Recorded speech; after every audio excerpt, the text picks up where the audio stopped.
जानते हैं, इस बार मुझे सबसे ज्यादा चिट्ठियां और संदेश किस विषय को लेकर मिली है। ये विषय ऐसा है जो इतिहास, वर्तमान और भविष्य तीनों से जुड़ा हुआ है।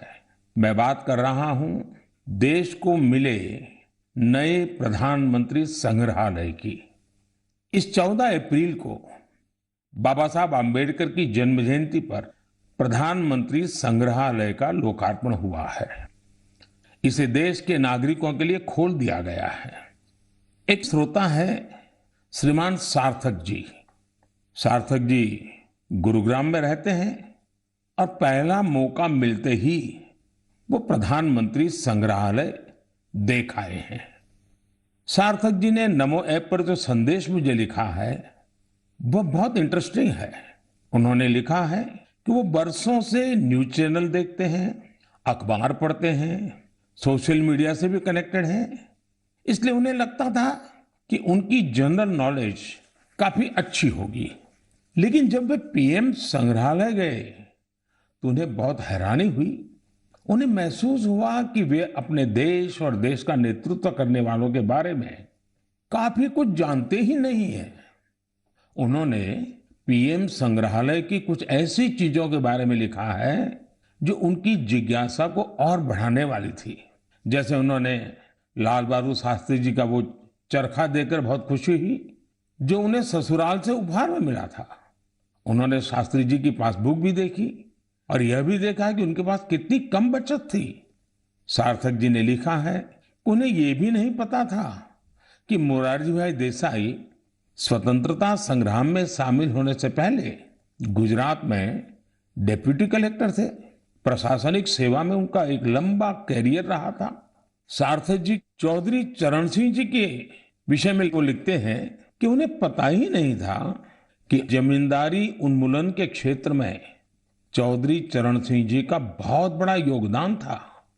इतना ही नहीं, वे आगे लिखते हैं जब लैंड रिफॉर्म के विषय में वहां मैंने देखा कि श्रीमान PV Narasimha Rao ji land reform के काम में बहुत गहरी रुचि लेते थे।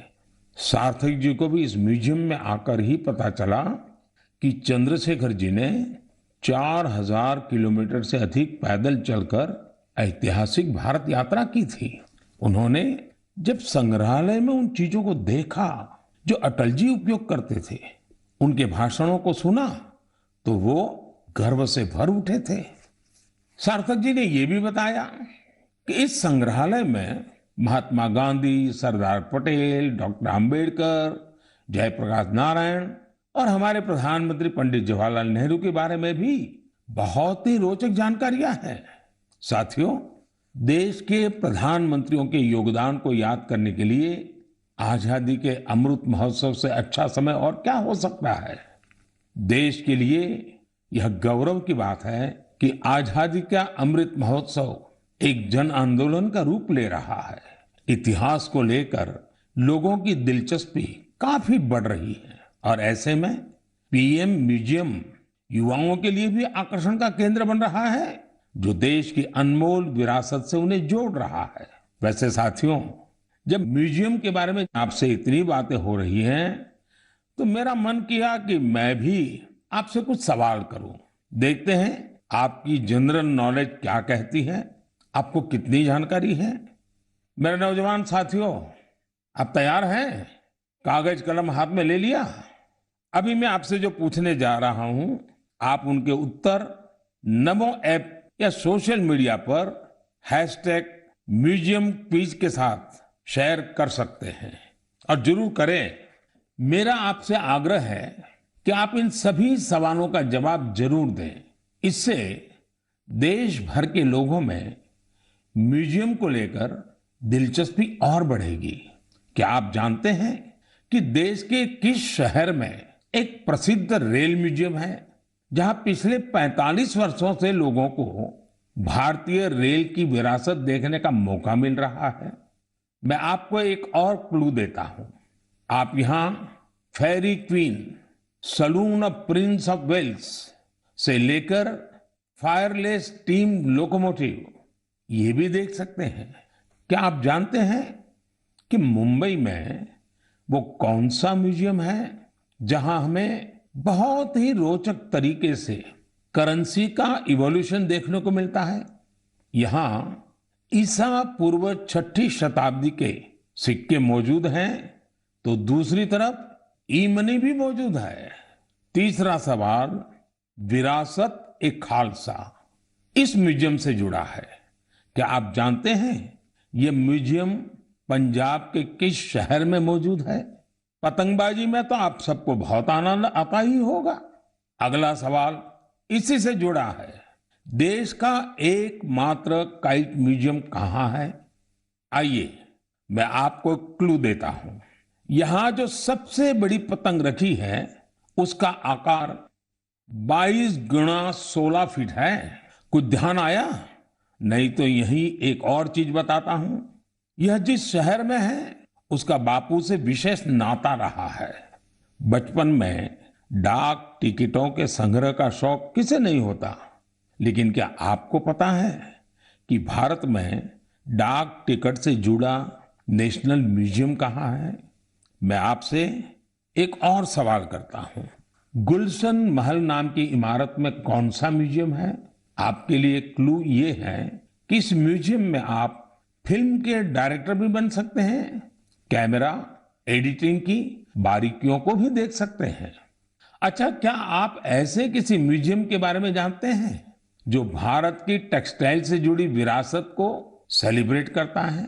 इस म्यूजियम में miniature paintings, Jain manuscripts, sculptures, बहुत कुछ है। ये अपने यूनिक डिस्प्ले के लिए भी जाना जाता है।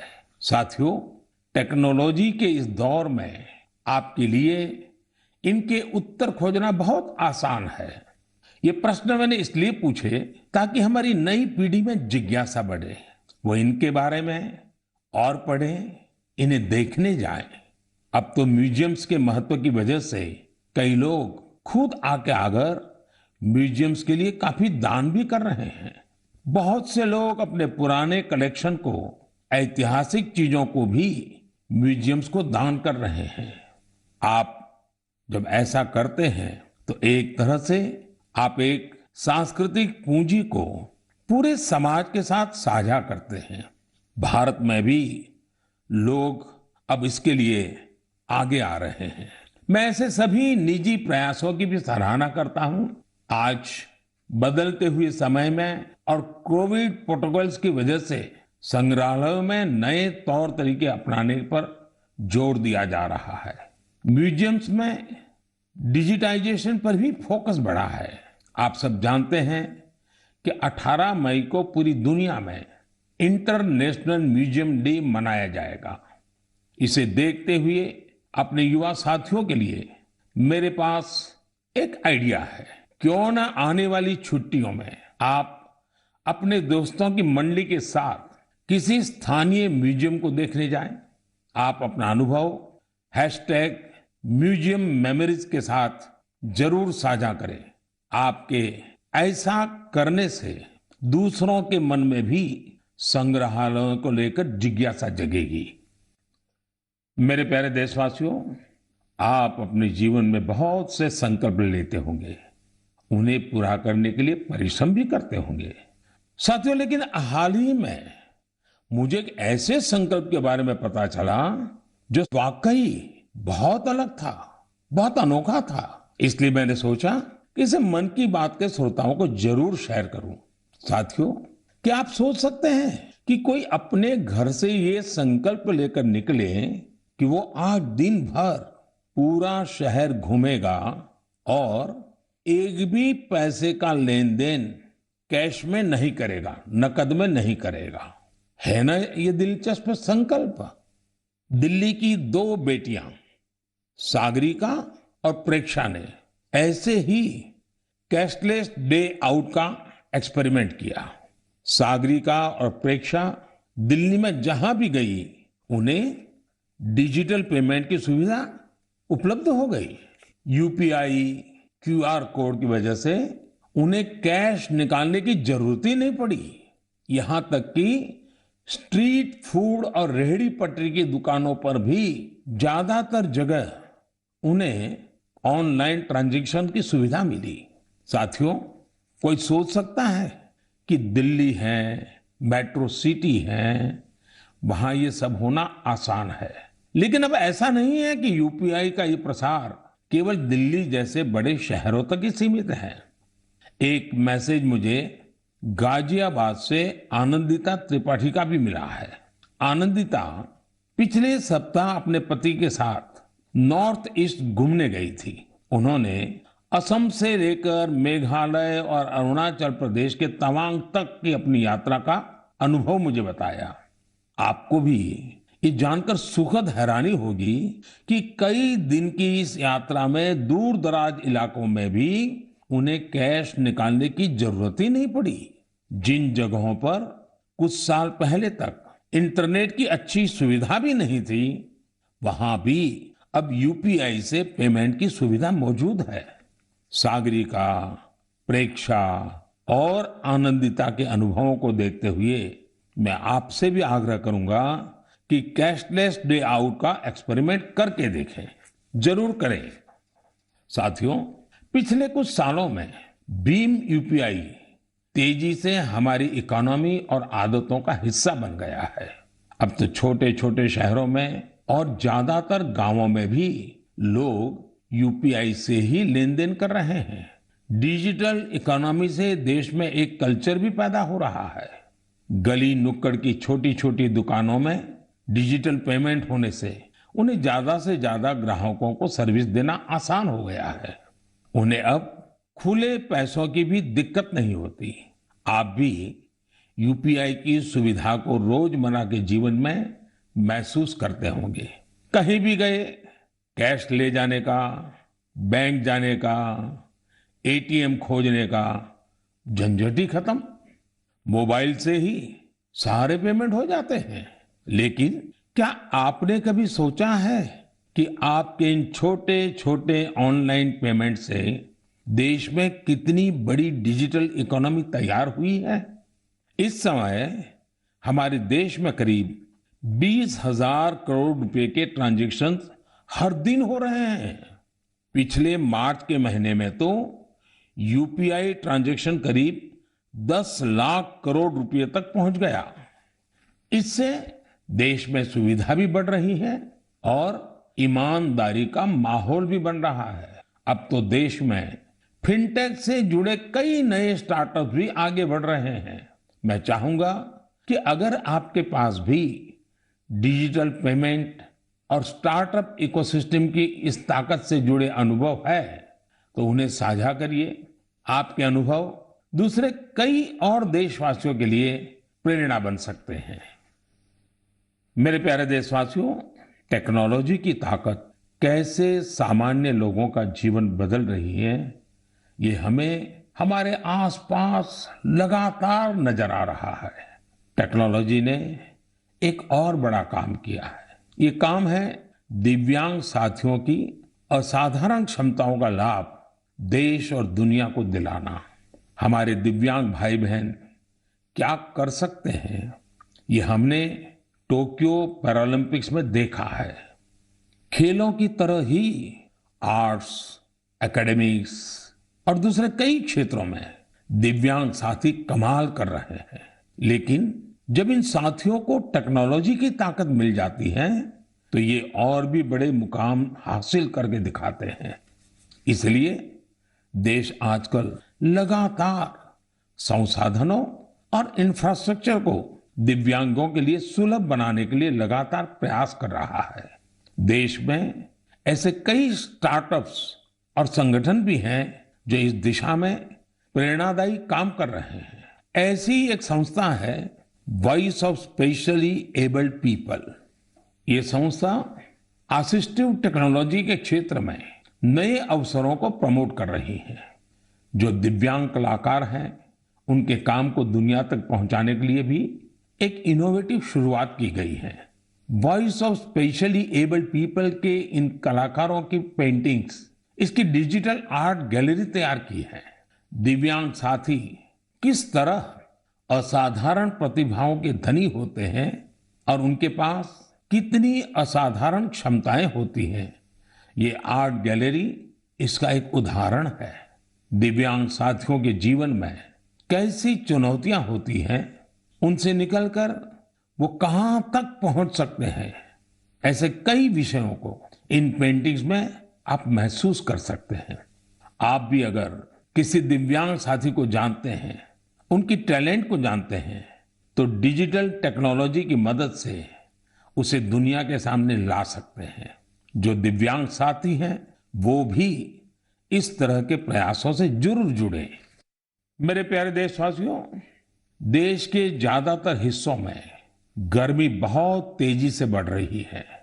बढ़ती हुई ये गर्मी पानी बचाने की हमारी जिम्मेदारी को भी उतना ही बढ़ा देती है। हो सकता है कि आप अभी जहां हो वहां पानी पर्याप्त मात्रा में उपलब्ध हो, लेकिन आपको उन करोड़ों लोगों को भी हमेशा याद रखना है जो जल संकट वाले क्षेत्रों में रहते हैं, जिनके लिए पानी की एक एक बूंद अमृत के समान होती है। साथियों, इस समय आजादी के 75वें साल में आजादी के अमृत महोत्सव में देश जिन संकल्पों को लेकर आगे बढ़ रहा है, उनमें जल संरक्षण भी एक है। अमृत महोत्सव के दौरान देश के हर जिले में 75 अमृत सरोवर बनाए जाएंगे। आप कल्पना कर सकते हैं कि कितना बड़ा अभियान है। वो दिन दूर नहीं जब आपके अपने शहर में 75 अमृत सरोवर होंगे। मैं आप सभी से और खासकर युवाओं से चाहूंगा कि वो इस अभियान के बारे में जानें और इसकी जिम्मेदारी भी उठाएं। अगर आपके क्षेत्र में स्वतंत्रता संग्राम से जुड़ा कोई इतिहास है, किसी सेनानी की स्मृति है, तो उसे भी अमृत सरोवर से जोड़ सकते हैं। वैसे मुझे यह जानकर बहुत अच्छा लगा कि अमृत सरोवर का संकल्प लेने के बाद कई स्थलों पर इस पर तेजी से काम शुरू हो चुका है। मुझे यूपी के रामपुर की ग्राम पंचायत पटवाई के बारे में जानकारी मिली है। वहां पर ग्राम सभा की भूमि पर एक तालाब था, लेकिन वो गंदगी और कूड़े के ढेर से भरा हुआ था। पिछले कुछ हफ्तों में बहुत मेहनत करके स्थानीय लोगों की मदद से, स्थानीय स्कूली बच्चों की मदद से उस गंदे तालाब का कायाकल्प हो गया है। अब उस सरोवर के किनारे रिटेनिंग वॉल, चार दीवारी, फूड कोर्ट, फव्वारे और लाइटिंग भी न जाने क्या क्या व्यवस्थाएं की गई हैं। मैं रामपुर की पटवाई ग्राम पंचायत को, गांव के लोगों को, वहां के बच्चों को इस प्रयास के लिए बहुत बहुत बधाई देता हूं। साथियों, पानी की उपलब्धता और पानी की किल्लत ये किसी भी देश की प्रगति और गति को निर्धारित करते हैं। आपने भी गौर किया होगा कि मन की बात में मैं स्वच्छता जैसे विषयों के साथ ही बार बार जल संरक्षण की बात जरूर करता हूं। हमारे तो ग्रंथों में स्पष्ट रूप से कहा गया है, पानीयम परमम लोके जीवानाम जीवनम समृतम, अर्थात संसार में जल ही हर एक जीव के जीवन का आधार है और जल ही सबसे बड़ा संसाधन भी है। इसलिए तो हमारे पूर्वजों ने जल संरक्षण के लिए इतना जोर दिया। वेदों से लेकर पुराणों तक हर जगह पानी बचाने को, तालाब, सरोवर आदि बनवाने को मनुष्य का सामाजिक और आध्यात्मिक कर्तव्य बताया गया है। वाल्मीकि रामायण में जल स्रोतों को जोड़ने पर, जल संरक्षण पर विशेष जोर दिया गया है। इसी तरह इतिहास के स्टूडेंट जानते होंगे, सिंधु, सरस्वती और हड़प्पा सभ्यता के दौरान भी भारत में पानी को लेकर कितनी विकसित इंजीनियरिंग होती थी। प्राचीन काल में कई शहर में जल स्रोतों का आपस में इंटरकनेक्टेड सिस्टम होता था और ये वो समय था जब जनसंख्या उतनी नहीं थी, प्राकृतिक संसाधनों की किल्लत भी नहीं थी, एक प्रकार से विपुलता थी। फिर भी जल संरक्षण को लेकर तब जागरूकता बहुत ज्यादा थी। लेकिन आज स्थिति इसके उलट है। मेरा आप सभी से आग्रह है आप अपने इलाके के ऐसे पुराने तालाबों, कुओं और सरोवरों के बारे में जानें। अमृत सरोवर अभियान की वजह से जल संरक्षण के साथ साथ आपके इलाके की पहचान भी बनेगी। इससे शहरों में, मोहल्लों में स्थानीय पर्यटन के स्थल भी विकसित होंगे। लोगों को घूमने फिरने की भी एक जगह मिलेगी। साथियों, जल से जुड़ा हर प्रयास हमारे कल से जुड़ा है। इसमें पूरे समाज की जिम्मेदारी होती है। इसके लिए सदियों से अलग अलग समाज, अलग अलग प्रयास लगातार करते आए हैं। जैसे कि कच्छ के रण की एक जनजाति मालधारी जल संरक्षण के लिए वृदास नाम का तरीका इस्तेमाल करती है। इसके तहत छोटे कुएं बनाए जाते हैं और उसके बचाव के लिए आसपास पेड़ पौधे लगाए जाते हैं। इसी तरह मध्य प्रदेश की भील जनजाति ने अपनी एक ऐतिहासिक परंपरा हलमा को जल संरक्षण के लिए इस्तेमाल किया। इस परंपरा के अंतर्गत इस जनजाति के लोग पानी से जुड़ी समस्याओं का उपाय ढूंढने के लिए एक जगह पर एकत्रित होते हैं। हलमा परंपरा से मिले सुझावों की वजह से इस क्षेत्र में पानी का संकट कम हुआ है और भूजल स्तर भी बढ़ रहा है। साथियों, ऐसे ही कर्तव्य का भाव अगर सबके मन में आ जाए तो जल संकट से जुड़ी बड़ी से बड़ी चुनौतियों का समाधान हो सकता है। आइए, आजादी के अमृत महोत्सव में हम जल संरक्षण और जीवन संरक्षण का संकल्प लें। हम बूंद बूंद जल बचाएंगे और हर एक जीवन बचाएंगे। मेरे प्यारे देशवासियों, आपने देखा होगा कि कुछ दिन पहले मैंने अपने युवा दोस्तों से, स्टूडेंट से परीक्षा पर चर्चा की थी। इस चर्चा के दौरान कुछ स्टूडेंट से कहा कि उन्हें एग्जाम में गणित से डर लगता है। इसी तरह की बात कई विद्यार्थियों ने मुझे अपने संदेश में भी भेजी थी। उस समय ही मैंने ये तय किया था कि गणित, मैथमेटिक्स पर मैं इस बार के मन की बात में जरूर चर्चा करूंगा। साथियों, गणित तो ऐसा विषय है जिसे लेकर हम भारतीयों को सबसे ज्यादा सहज होना चाहिए। आखिर गणित को लेकर पूरी दुनिया के लिए सबसे ज्यादा शोध और योगदान भारत के लोगों ने ही तो दिया है। शून्य यानी जीरो की खोज और उसके महत्व के बारे में आपने खूब सुना भी होगा। अक्सर आप ये भी सुनते होंगे कि अगर जीरो की खोज न होती तो शायद हम दुनिया की इतनी वैज्ञानिक प्रगति भी न देख पाते। कैलकुलस से लेकर कंप्यूटर्स तक ये सारे वैज्ञानिक आविष्कार जीरो पर ही तो आधारित हैं। भारत के गणितज्ञों और विद्वानों ने यहां तक लिखा है कि यत् किंचित वस्तु तत्सर्वम, यत् किंचित वस्तु तत्सर्वम गणितेन बिना नहीं, गणितेन बिना नहीं। अर्थात इस पूरे ब्रह्मांड में जो कुछ भी है वो सब कुछ गणित पर ही आधारित है। आप विज्ञान की पढ़ाई को याद करिए तो इसका मतलब आपको समझ आ जाएगा। विज्ञान का हर प्रिंसिपल एक मैथमेटिकल फॉर्मूला में ही तो व्यक्त किया जाता है। न्यूटन के लॉज हो, आइंस्टाइन का फेमस इक्वेशन, ब्रह्मांड से जुड़ा सारा विज्ञान एक गणित ही तो है।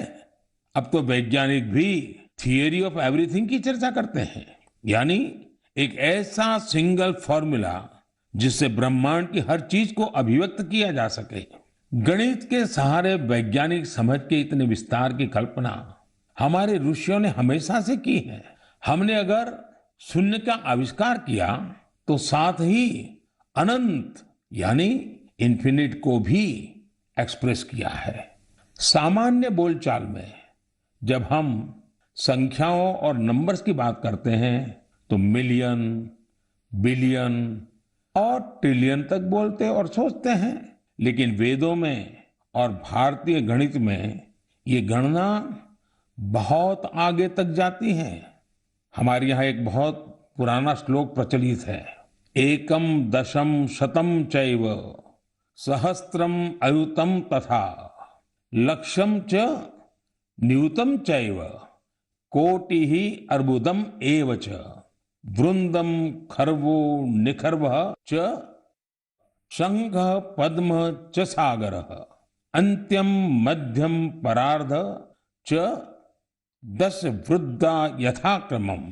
इस श्लोक में संख्याओं का ऑर्डर बताया गया है, जैसे कि 1, 10, 100, 1000 और अयूत, लाख, नियूत और कोटि यानी करोड़। इसी तरह यह संख्या जाती है शंख, पद्म और सागर तक। एक सागर का अर्थ होता है कि 10 की पावर 57। यही नहीं, इसके आगे भी ओघ और महोघ जैसी संख्याएं होती हैं। एक महोघ होता है 10 की पावर 62 के बराबर, यानी एक के आगे 62 शून्य, 62 जीरो। हम इतनी बड़ी संख्या की कल्पना भी दिमाग में करते हैं तो मुश्किल होती है, लेकिन भारतीय गणित में इनका प्रयोग हजारों सालों से होता आ रहा है। अभी कुछ दिन पहले मुझसे इंटेल कंपनी के सीईओ मिले थे। उन्होंने मुझे एक पेंटिंग दी थी, उसमें भी वामन अवतार के जरिए गणना या माप की ऐसी ही एक भारतीय पद्धति का चित्रण किया गया था। इंटेल का नाम आया तो कंप्यूटर आपके दिमाग में अपने आप आ गया होगा। कंप्यूटर की भाषा में आपने बाइनरी सिस्टम के बारे में भी सुना होगा, लेकिन क्या आपको पता है कि हमारे देश में आचार्य पिंगला जैसे ऋषि हुए थे जिन्होंने बाइनरी की कल्पना की थी। इसी तरह आर्यभट्ट से लेकर के रामानुजन जैसे गणितज्ञों तक गणित के कितने ही सिद्धांतों पर हमारे यहाँ काम हुआ है। साथियों, हम भारतीयों के लिए गणित कभी मुश्किल विषय नहीं रहा। इसका एक बड़ा कारण हमारी वैदिक गणित भी है। आधुनिक काल में वैदिक गणित का श्रेय जाता है श्री भारती कृष्ण तीर्थ जी महाराज को।